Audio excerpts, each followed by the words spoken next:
6 months earlier, I had hopped off the London train and landed on the platform in Beaune. We thought we'd be in Burgundy for a brief rest with Franck's family, a time for me to recover from the stress of my final law exams at Oxford. Franck insisted I wait and let him deal with the luggage. The air smelled of wheat fields, warmed by the sun, and I felt my nerves untangle the tiniest bit.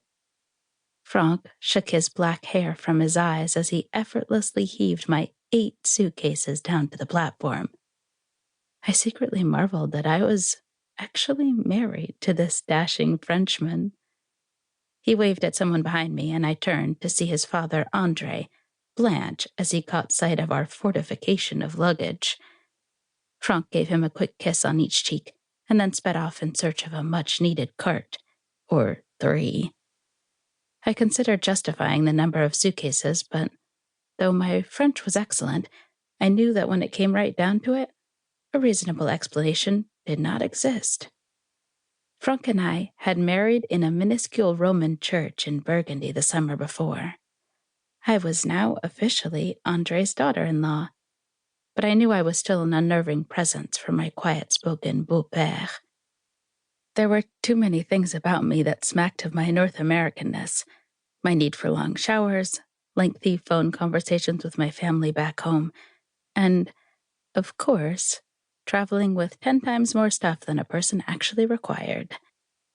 Despite any misgivings, André kissed me on each cheek and waited by my side, studiously avoiding any mention of my suitcases.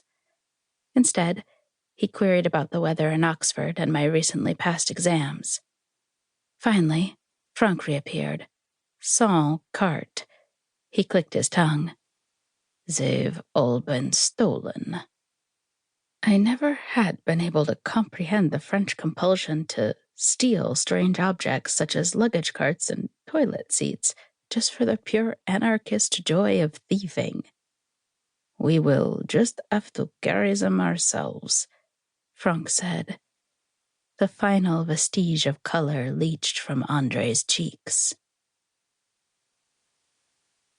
André watched in horror, and I in awe, as Franck, in an epic display of muscles and determination, attempted to shoehorn our luggage into André's compact Citroën.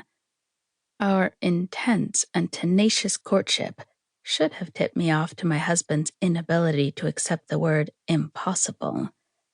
We had met on a blind date during the year I spent exploring the cafes of Beaune as a high school exchange student. He was 4 years older than I was, and a graduate of the Sorbonne, with flashing hazel eyes. I was the girl who had a surfeit of male friends, but rarely an actual boyfriend.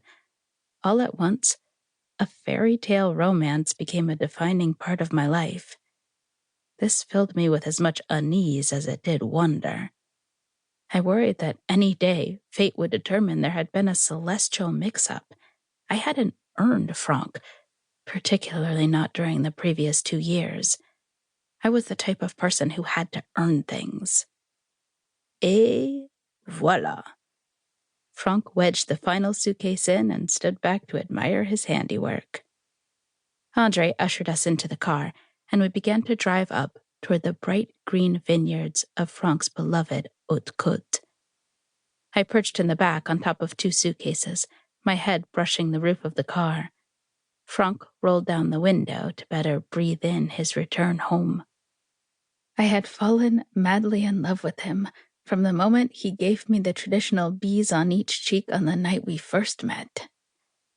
I still loved him as much as I always had, but I had spent my 2 years at Oxford buried under casebooks in the Bodleian Law Library, while Franck zoomed back and forth to Paris on the Eurostar, taking society photos for the Moët de Chandon Champagne Company in Paris.